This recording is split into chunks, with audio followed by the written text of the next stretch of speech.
80,000 کو جوش دلا کر شریعت کے نام پر لا کر ٹکرا دینا یہ آسان کام ہے، لیکن 80,000 سے یہ بیعت لینا کہ پورے شریعت پر عمل کریں گے یہ بہت مشکل ہے۔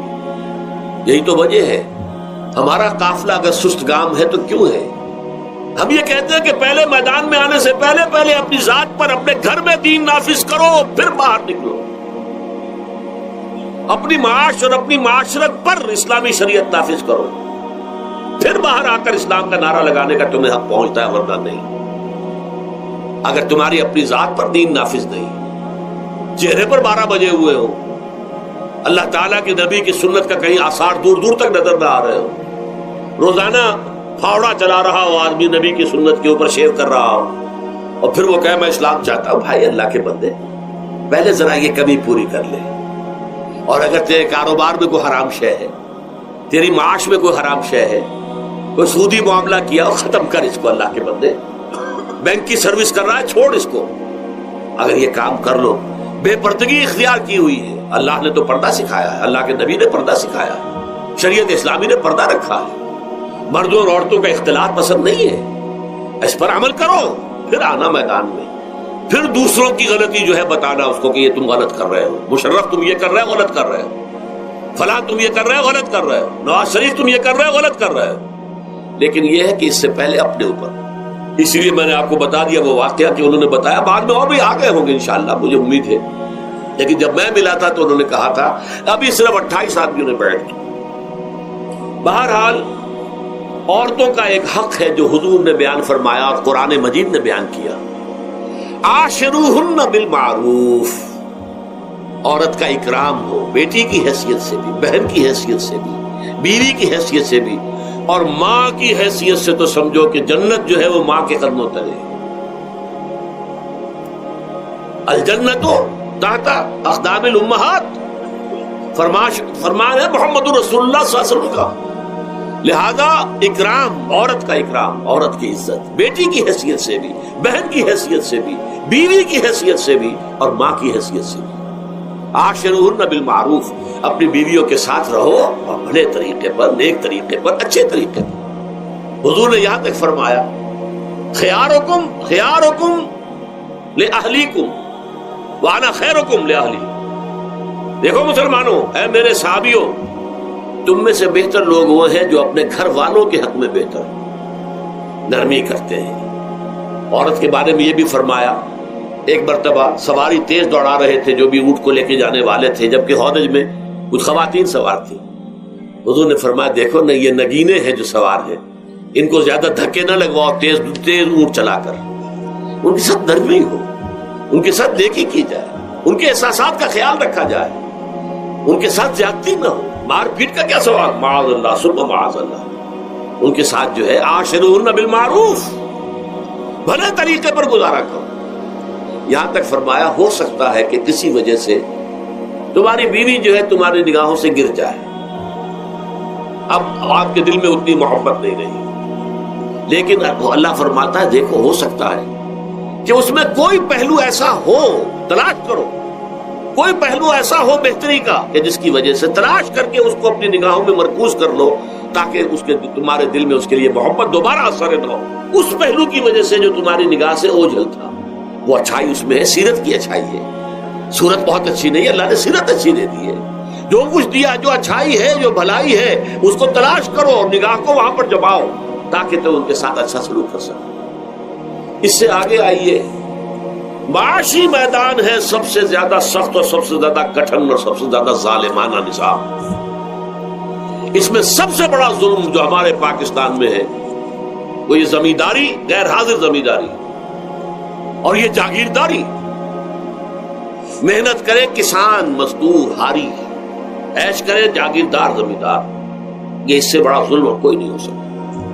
اور چونکہ ہماری معیشت بنیادی طور پر زرعی معیشت ہے، ہمارا تو زیادہ تر جو آبادی کا طبقہ ہے وہ کاشتکار ہے، لہذا سب سے بڑا ظلم جو ہو رہا ہے وہ در حقیقت یہ زمینداری، غیر حاضر زمینداری اور جاگیرداری۔ اب اس میں سمجھ لیجئے اس بات کو اچھی طرح، کتنا بڑا ظلم ہے۔ ایک شخص خود شہر میں رہ رہا، لاہور میں، ساری سہولتیں اسے حاصل ہیں، کتنی سہولت ہوتی ہے، ٹوٹی کھولی اور پانی آ رہا، دیہات میں جا کے بیچارے کاشتکار کو وہاں ہو سکتا ہے کہیں سے دور سے پانی کھینچ کر لانا پڑتا ہو کسی کنویں سے. کہاں اسے یہ سہولت ہے کہ ٹوٹی کا کان مروڑا اور پانی حاضر. کہاں یہ سہولت ہے کہ بجلی کا بٹن اوپر سے نیچے کیا اور بخار روشن ہو گیا. یہ ساری سہولتیں بھی لے رہا ہے اور وہ تنخواہ بھی لے رہا ہے کوئی یا کوئی کاروبار بھی کر رہا ہے, اور ایک زمین اس کے پاس ہے فلاں ضلع میں میرا رقبہ ہے, اس رقبے پر جو کاشت کر رہا ہے آ کر اس کی کمائی میں سے اس کی فصل میں سے آدھا بٹا کر لے جاتا. کیا حق پہنچتا اسے؟ یہ مزارعت جو ہمارے ہاں جس کو جائز قرار دے دیا گیا, یہ دور ملوکیت میں جائز قرار دیا گیا. بادشاہت جو ہے وہ چلتی تھی جیسے آپ نے کن کھجورا دیکھا ہے, اس کے بہت سی ٹانگیں ہوتی ہیں. کن کھجورے کی کتنے پاؤں ہوتے ہیں؟ سینکڑوں. ایسے بادشاہوں کے یہ پاؤں ہوتے تھے. جاگیردار 3000 منصبدار, 5000 منصبدار, 20000 منصبدار, 30,000 منصبدار, یہ جاگیردار بڑے بڑے علاقے ان کے پاس ہیں. اب ظاہر بات ہے کہ وہ خود تو کاشت نہیں کر سکتے, انہیں تو مزارع چاہیے. لہذا مزارعت کے جائز ہونے کا فتویٰ دیا گیا. جب اسلام میں بادشاہت آ گئی, ملوکیت آ گئی اور جاگیرداری آ گئی, جو ملوکیت کے پاؤں ہیں وہ کنسلے کی طرح, کن کھجورے کی طرح اس کے پاؤں ہیں, وہ تو جاگیردار ہے. یہ ہے جس کی وجہ سے امام ابو حنیفہ نے کہا مزارعت حرام ہے, جس کی زمین ہے وہ کاشت کرے. یا حضور کی حدیث ہے کہ چاہے اپنے بھائی کو دے دے تو ایک دانہ لینے کا حقدار نہیں. اگر تو تمہارا کوئی اور ذریعہ معاش نہیں ہے تو ٹھیک ہے, جاؤ کاشت کرو. تمہارا کوئی اور ذریعہ معاش ہے, تمہارا کاروبار ہے, تمہاری دکان چل رہی ہے, تم ملازمت میں ہو, تمہیں تنخواہیں مل رہی ہیں, تمہارا پروویڈنٹ فنڈ بھی جمع ہو رہا ہے, تمہیں تو تمہارے ریٹائرمنٹ کے بعد وہ پینشن بھی مل جائے گی, اور اس کے ساتھ ساتھ تم نے یہ ظلم روا رکھا ہوا. زمین اگر ہے یا تو جاؤ کاشت کرو, ورنہ یہ کہ اس زمین کو دے دو اپنے کسی بھائی کو. ملکیت تمہاری رہے گی, کاشت وہ کرے گا تو جو فصل ہوگی اس کی برداشت بھی وہی کرے گا, وہی لے کر جائے. یہ فتویٰ ہے امام اعظم امام ابو حنیفہ رحمۃ اللہ علیہ کا. یہی فتویٰ ہے امام مالک, امام دار الحجرہ, امام مدینہ, امام مالک رحمۃ اللہ علیہ, دونوں کا فتویٰ ہے. اور عظیم ترین یہی دو ہیں, اولین بھی یہی دو ہیں, عظیم ترین بھی یہی دو ہیں. امام شافعی بھی شاگرد ہیں امام مالک کے, امام احمد ابن حنبل شاگرد ہیں امام شافعی کے. ٹاپ پر کون ہے؟ امام ابو حنیفہ, ان کے شاگردوں میں قاضی ابو یوسف اور امام محمد, امام ظفر. ادھر امام مالک, ان کے شاگردوں میں پھر امام شافعی, پھر ان کے شاگرد امام احمد ابن حنبل. ٹاپ پر دونوں یہ کہہ رہے ہیں کہ حرام, مزارعت حرام, جس کی زمین ہے خود کاشت کرے. یہاں یہ ہے کہ خود کاشت نہیں کر سکتا تو اپنے بھائی کو دے دے, بس ٹھیک ہے, اس میں سے کوئی حصہ لینے کا وہ حقدار نہیں ہے. جو محنت کرے, جو خون پسینہ اپنا لگائے, وہی اس سے ساری جو ہے آمدنی اس کو حاصل ہونی چاہیے. یہ مجھے حال ہی میں یہ آپ کے علم میں ہونا چاہیے, یہ فتویٰ دیا ہے قاضی ابو یوسف اور امام محمد نے, مزارعت حلال ہے, جائز ہے. شرطیں لگائی انہوں نے کہ بیج بھی زمیندار دے, کوئی جانور وغیرہ ہے تو وہ بھی زمیندار کا ہو, اگر کوئی ٹریکٹر ہے تو اس کی بھی پیمنٹ جو ہے زمیندار کرے. یہ ہے شرطیں, یعنی اس کا کوشش کی ہے کہ اس جاگیرداری کا ڈنک جو ہے کم ہو جائے, اس مزارعت کے اندر جو مضرت ہے وہ کم ہو جائے. لیکن یہ کہ اصلاً اسے جائز قرار دے دیا. ہمارے ہاں کون شرطوں کو کون دیکھتا ہے, آداب کو کون دیکھتا ہے, قواعد و ضوابط کو کون, ہنیئن مریا, جیسے کہ ماں کا دودھ پیتے ہیں ایسے ہی یہ مزارعت کی جو آمدنی ہے اس کو کھا رہے ہیں. حرام ہے, حرام ہے, حرام. حال ہی میں ابھی ملاقات ہوئی میری مولانا زاہد الراشدی صاحب, آپ کے بہت قریب گجرانوالے میں, جو اس کی سب سے بڑی مسجد ہے, اس کے خطیب ہیں. انہوں نے بتایا ملا علی قاری نے بھی یہ لکھا, جو بہت بعد کے حنفی جو ہے وہ فقیہ ہے, کہ دلائل تو وہی ہیں جو امام ابو حنیفہ نے دیے ہیں, دلائل تو ان کے ساتھ ہیں, لیکن مصلحت ہے جو جس کے تحت یہ فتویٰ دیا گیا. یہاں تک کہ مولانا شبیر احمد عثمانی کے ساتھ دستے راست سمجھ لیجئے ظفر احمد عثمانی رحمۃ اللہ علیہما, انہوں نے بھی یہ لکھا ہے کہ دلائل تو امام صاحبی کی رائے کے حق میں جاتے ہیں, لیکن یہ کہ ہمارے ہاں تقلید کا ایسا ایک قلادہ گردنوں میں ڈال لیا گیا ہے کیونکہ ہمارے بزرگوں نے فتویٰ دے دیا، قاضی ابو یوسف نے امام اور قاضی اور امام محمد نے، لہذا فتویٰ تو اسی پر چلے گا۔ میں نے ان سے بات کی ان کا ڈٹ کر، میں نے کہا میدان میں آئیے نا، کام کیجیے۔ جب تک یہ مزارعت ختم نہیں ہوتی ہے، جب تک جاگیرداری اور زمینداری ختم نہیں ہوتی ہے، اس ملک میں کوئی سیاست صحیح آ ہی نہیں سکتی۔ یہ سیاست تو وڈیروں کا، جاگیرداروں کا، بڑے بڑے زمینداروں کا کھیل ہے۔ یہ آپ نے پتہ نہیں نام سنا ہے کہ نہیں، میوزیکل چیئرز گیم، یہ ہوتا ہے ان کا کھیلنے والوں کا، بہت زیادہ دولت والے جو ہے ان کا کھیل ہے۔ ان کو کام تو کوئی کرنا نہیں ہوتا، جاگیردار ہے، اسے کوئی کام کرنا ہے۔ وہ بیٹھ کر ایک کلب بنا رکھی ہے، یہ پارلیمنٹ کیا ہے، کلب ہے، وہاں بیٹھ کے وہ اپنا وقت گزاری کرتے ہیں۔ یہ پوائنٹ آف آرڈر آ گیا ہے، اور یہ جو ہے ہماری حقوق جو ہے، پریولیج موشن آ گئی ہے، وہ کرتے نہیں گفتگو بیٹھ۔ تو یہ جان لیجئے کہ یہ ظلم کس نے کیا ہے؟ یہ خود کردہ ہے، یہ ہم نے اس نظام کو برداشت کیا ہوا ہے۔ جب تک ہم نہیں اٹھیں گے یہ نظام ختم نہیں ہوگا۔ خود کردہ کا علاج خود ہی کرنا ہوگا۔ یہ غلط نظام جو چلا آ رہا ہے، جب تک اس کو ہم بدلیں گے نہیں، اس کو ختم نہیں کریں گے، اس وقت تک یہ ظلم کیسے ختم ہوگا؟ اس سے آگے آئیے، ایک ہے کارخانے دار۔ کارخانے دار کو اور مزدور کو آپ نے چھوڑ دیا کہ باہم طے کریں۔ کارخانے دار کہتا میں تو صاحب آپ کو 15 روپے دوں گا، کام کرنا ہے تو کریں، نہیں کرتے تو نہ کریں۔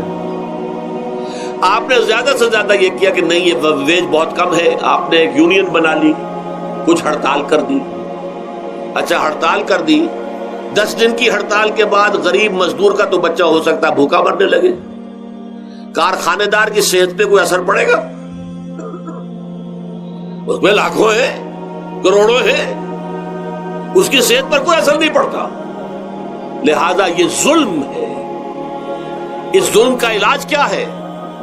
اگر یہ ضمانت ریاست کی طرف سے ہو، حکومت کی طرف سے، کہ اگر تمہیں تمہاری مناسب مزدوری نہیں ملتی مت کرو کام، لیکن تمہارے بچے کو بھوکا ہم نہیں مرنے دیں گے، تمہیں سبسسٹنس الاؤنس دیں گے، ان ایمپلائمنٹ الاؤنس دیں گے، ہم زکوٰۃ کا نظام قائم کریں گے جس کے تحت کے انڈر رائٹ کر دیں گے، طے کر دیں گے، لکھ دیں گے کہ ہر شہری کی بنیادی ضروریات کی کفالت ریاست کے ذمے ہے۔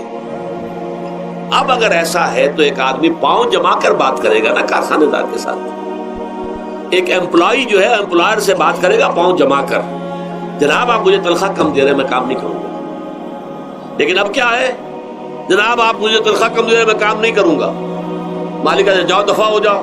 پھر وہ کیا کہتا ہے، اچھا جی میں اسی تنخواہ پہ کام کروں گا، اس کا تو کوئی فائدہ، اسی کی جائے کہاں وہ؟ مارکیٹ میں تو سرمایہ داروں کا گٹھ جوڑ ہے، انہوں نے کارٹل بنا رکھے ہیں، وہ تو ظاہر بات ہے کہ وہ ویج نہیں بڑھائیں گے، الا یہ کہ مزدور کی پوزیشن ایسی ہو کہ وہ بھی ڈٹ کر کھڑا ہو جائے۔ اور وہ ڈٹ کر کھڑا کب ہوگا؟ جب اس کو ضمانت ملی ہوئی ہو ریاست کی طرف سے، حکومت کی طرف سے، کہ اگر تمہارے پاس جاب نہیں ہوگا، کام نہیں ہوگا، تمہارے پاس کوئی مزدوری نہیں ہوگی، تو تمہیں اتنا وظیفہ تو ہر مہینے ملتا رہے گا جس سے تم اور تمہارے اہل و عیال جو ہے وہ کم سے کم زندہ رہ سکو، پھر کھڑے ہو کر بات کر سکتا ہے مزدور، پھر صحیح جو ہے ان کے درمیان معاہدہ ہوگا تو وہ منصفانہ ہوگا، عادلانہ ہوگا۔ جب تک یہ نہیں ہے، اور یہ نظام کیسے ہوگا جب تک کہ زکوٰۃ کا نظام قائم نہ کیا جائے۔ اب زکوٰۃ کا بھی ایک نظام تو وہ تھا جو بدنام کرنے کے لیے زکوٰۃ کو ضیاء الحق صاحب نے نافذ کیا، وہ تو بدنامی ہے، وہ تو سود کا کمیشن ہے، کہ سود میں آپ کو اگر 6% ملتا تھا تو 2.5% انہوں نے کاٹ لیا، 4.5-3.5% آپ کو دے دیے، تو سود میں سے حصہ لے لیا ہے نا۔ سود کو حرام کریں اور زکوٰۃ پورے مال پر، سارے تجارتی اموال پر مال زکوٰۃ لے۔ آپ کی دکان میں جناب 10 لاکھ کا مال پڑا ہوا ہے، 2.5% کے حساب سے دے دیجئے، کتنا من اکاؤنٹ آپ کر لیجئے گا۔ کوئی ایک ہے اسٹاکسٹ، آپ کے گودام میں اتنا اسٹاک پڑا ہوا ہے، اتنی مالیت کا 2.5% دیجئے، تمہاری اتنی بھیڑیں بکریاں ہیں، اتنی بھیڑیں اتنی بکریاں نکال دو۔ جب تک کہ تمام اموال میں سے زکوٰۃ نہ لیجیے، یہ کیا کہ بینک کے اندر جو جمع ہے اس پر سے زکوٰۃ کاٹ لی، انا للہ و انا الیہ راجعون، نام اس کا زکوٰۃ رکھا ہے، اور خیرات کا ایک نظام بنا دیا، کچھ خیرات اور کچھ سیاسی جو ہے اپنا ہتھ کنڈا، کہ وہ ناظمین زکوٰۃ جو بن رہے ہیں اور زکوٰۃ کونسلیں بن رہی ہیں، وہ سب کون ہیں؟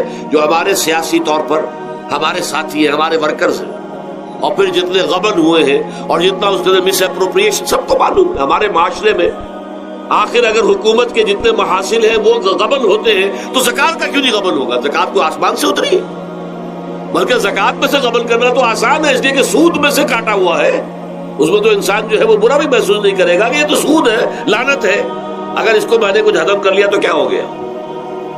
جب تک کہ یہ دو نظام نہیں آئیں گے، اور تیسرے یہ کہ سود کے ذریعے سے جب تک کہ یہ ظلم، سود کا نتیجہ کیا نکلتا ہے؟ اصل میں ہمارے عام آدمی سمجھتے ہیں سود کہ اچھا ہے جی، کیا ہے، ایک آدمی نے پیسے جمع کرائے ہیں، اب اسے ہر مہینے اتنا پیسہ مل رہا ہے۔ عام آدمی بھی ہمارے ہاں یہ جو پٹھانوں والا سود ہے، یہ جو سود خور گاؤں میں بیٹھے ہوئے ہیں جو بہت بڑی شرح کے اوپر سود دیتے ہیں اور خون چوس جاتے ہیں لوگوں کا، اور ان کے کسی طریقے سے قرضے ختم، ان کو تو سبھی برا کہتے ہیں۔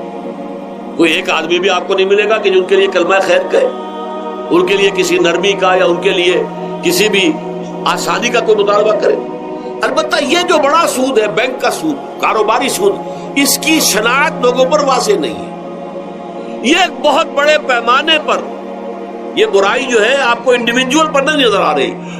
انڈیویجول تو بظاہر سمجھتا ہے ایک فرد، بھائی ٹھیک ہے، میں دکان کے لیے مجھے قرض چاہیے تھا، مجھے قرض مل گیا، میں اپنا کاروبار کر رہا ہوں، تو میں جو کمائی کر رہا ہوں اس میں سے بینک کو بھی حصہ دے رہا ہوں اپنا، اس کے سود کا، اس میں کیا خرابی ہو گئی؟ اس کی خرابی سمجھ میں آتی جب آپ کو معلوم ہو اسی سود کے ذریعے سے دنیا میں اس وقت ایک چھوٹی سی اقلیت ہے، کل 1 کروڑ یا 1.25 کروڑ یہودی، اور پوری دنیا کی دولت کے اوپر قابض ہو کر بیٹھ گئے۔ یہ سارا وہ بینکنگ نظام جو یہودیوں نے بنایا، یہ IMF ورلڈ بینک جس کے ہم اس وقت غلام بن کر رہ گئے، ہمارا چیف مارشل ایڈمنسٹریٹر اسے کہے یا چیف ایگزیکٹو کہے، ہمارا تو حکمران ہے، ہمارا بادشاہ ہے اس وقت، اور وہ بادشاہ سلامت کہتے ہیں کہ یہ IMF اور ورلڈ بینک کے لوگوں کے گوڈے ہمیں پکڑنے پڑتے ہیں، گوڈے گٹے، کیوں؟ ہم غلام ہیں ان کے، اور ہم جکڑے ہوئے اس سود کے اندر۔ پوری دنیا کو یہودی سود خوروں نے در حقیقت اپنے شکنجے میں جو جکڑا ہے، جس طریقے سے کہ ان کو اپنے اندر ایک اپنے پورے ہتھ کنڈوں کے اندر جو باندھ کے رکھ دیا ہے، یہ سود کے ذریعے سے۔ اور اس کا نتیجہ کیا نکلتا ہے؟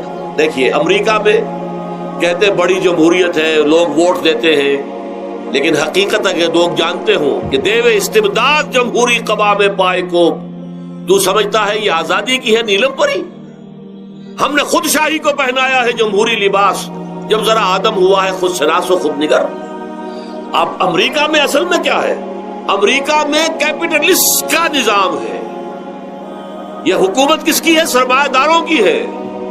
جو کروڑ پتی نہ ہو وہ الیکشن نہیں لڑ سکتا، اور کروڑ پتی جو ہے اپنے پیسے کی بدولت وہ صحافیوں کو خرید لے گا، ٹیلی ویژن چینلز خرید لے گا، وہ لوگوں کے ذہنوں پر چھا جائے گا، آ جائے گا۔ یہ گورنمنٹ آف دی کیپٹلسٹ ہے، نوٹ عوام۔ یہ دھوکہ ہے، فریب ہے سرمایہ داروں کا۔ وہاں وہ جاگیردار اس طرح کے نہیں ہے، سرمایہ دار ہیں۔ وہاں جاگیرداری کی وہ حیثیت نہیں رہی، اس لیے کہ ان کے تحت آدمی نہیں ہوتے۔ وہ تو اگر بڑے بڑے رینچ ہیں، بڑے بڑے اگر فارم ہیں، تو وہاں بھی آپ کو معلوم ہے کہ چونکہ مشینوں کے ذریعے سے بوائی بھی ہو رہی ہے اور ہل بھی چل رہا ہے مشینوں سے، بوائی بھی مشینوں سے، کٹائی بھی مشینوں سے، تو زیادہ انسان کی ضرورت ہی نہیں رہی۔ لہذا وہ سیاسی نظام وہ نہیں ہے جو یہاں کا ہے، لیکن وہ زمیندار بھی وہاں کا کیپٹلسٹ ہے، نظام کیپٹلسٹ کا۔ تو در حقیقت یہ ڈیموکریسی جو ہے، اس میں جو کہتے ہیں government of the people by for the people, نہیں، گورنمنٹ آف دی کیپٹلسٹ، سرمایہ دار کی حکومت ہے۔ اور سرمایہ دار جو ہے اس نے اپنی کلب بنائی ہوئی ہے، بیٹھا ہے، پارلیمنٹ ہے، یہ کانگریس ہے، یہ سینٹ ہے، یہ سرمایہ داروں کی کلب ہے۔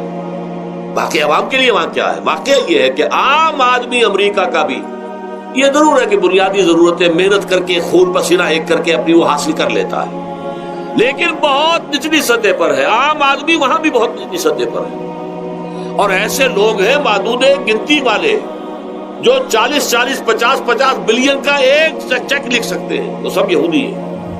House of Rothschilds, house of Goldsmiths, یہ سٹی بینک جو یہاں بھی آ گیا ہے اپنی ساری گندگیاں پھیلانے کے لیے، سٹی ہاؤسز اور سٹی کار، یہ کیا ہے؟ یہ جکڑ لینا ہے آپ کو۔ آپ کو ذرا سا دھوکہ دیا، جاؤ جی لے لیجیے، کوٹھی لے لیجیے، ہم آپ کو قرض دیتے ہیں۔ آپ پھول گئے، اتنی بڑی کوٹھی کا میں مالک ہو گیا۔ اب جب اس کا قرض دینے کا چکانے کا معلوم ہوا کہ میں تو غلام ہو کر رہ گیا ہوں، جو کماؤں وہ سارا کا سارا ان کی قسط کے اندر چلا جائے گا، اور اگر خدا نہ خواستہ کہیں ڈیفالٹ کر گیا تو جتنا میں نے دیا تھا وہ بھی ہضم، اور مکان وہ ضبط کر کے اور نیلام کر دیں گے۔ اللہ اللہ خیر۔ لیکن وقتی طور پر ذرا سا دھوکہ جو ہو جاتا ہو، دیکھو اتنی بڑی کوٹھی کا میں مالک ہو گیا، دیکھو اتنی لمبی کار میرے پاس آ گئی، دیکھو فلاں شے میں نے حاصل کر لی، لیکن اس کا نتیجہ جو نکلتا ہے وہ تو وہاں والوں سے پوچھئے، جس طریقے سے کہ وہ غلام بن کر رہ جاتے، وہ مزدور بن کر رہ جاتے۔ جیسے بھٹوں میں آپ نے دیکھا ہے، بھٹوں میں جو مزدور ہوتے ہیں وہ بکے ہوئے ہوتے ہیں، وہ غلاموں کی طرح ہوتے ہیں، ان کو بلکہ لوگ ایک دوسرے سے خرید کر لے کر جاتے ہیں۔ ایک بھٹے والا آتا ہے اور دوسرے بھٹے کی جو مزدور جو غلام ہے ان کو وہ وہاں کی پیمنٹ کر کے اور لے جاتا ہے، وہ بالکل ان کے سرس کی طرح ہے، ان کے غلاموں کی طرح۔ یہ ساری جو میں نے آپ کے سامنے گنوائی ہے، یہ در حقیقت نوع انسانی کو جو تقسیم کیا گیا، انگریزی میں آپ کہتے ہیں ہیو اور ہیو ناٹس، قرآن نے اس کے لیے کیا لفظ استعمال کیا؟ محرومین اور مترفین۔ اور ان مترفین کی وجہ سے اللہ کا عذاب آتا رہا دنیا میں۔ ان کے گلچھرے، ابھی بسنت منائی، کس نے منائی؟ یہ لکھپتی کروڑ پتی ہیں، انہوں نے عیش کیے ہیں، راتوں کو نیند حرام کی ہے لوگوں کی، یہ بسنت منا رہے ہیں۔ کیا ہو رہا ہے؟ در حقیقت یہ وہی ہے مترفین۔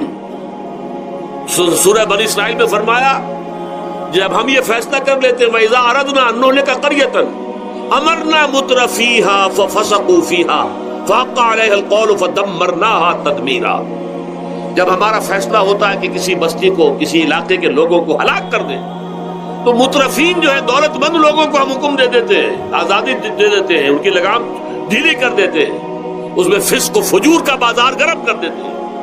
اور جب پورا فسق و فجور کا بازار گرم ہو جاتا ہے، اچانک ہماری پکڑ آتی ہے، دمرناہا تدمیرا، ہم اس کو پٹخ کر رکھ دیتے ہیں، ٹکڑے ٹکڑے کر دیتے ہیں۔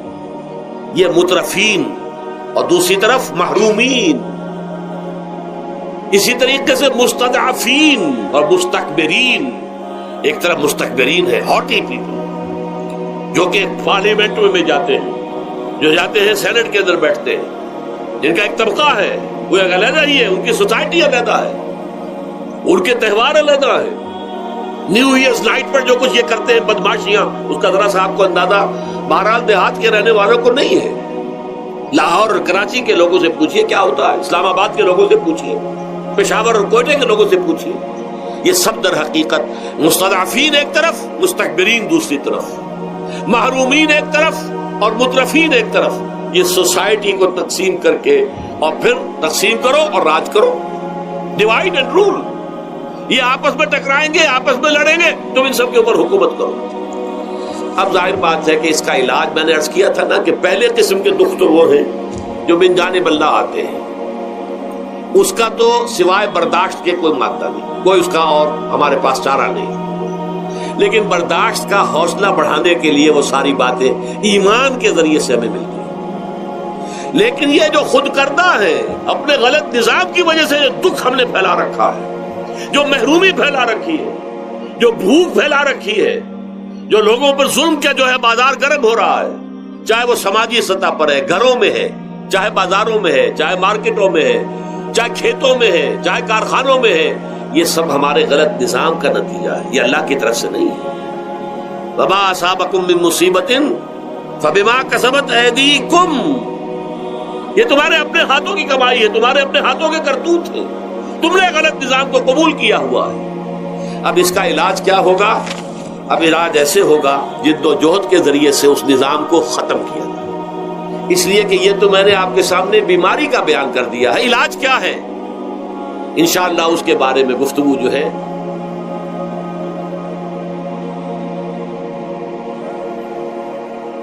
پہلا رب نو یار دا شوق ہویا،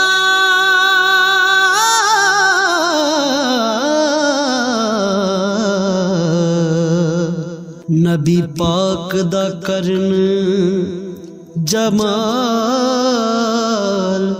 مائیں آیا وہی لے کے ہویا ترت حاضر تے لیا یار نے یار نو پال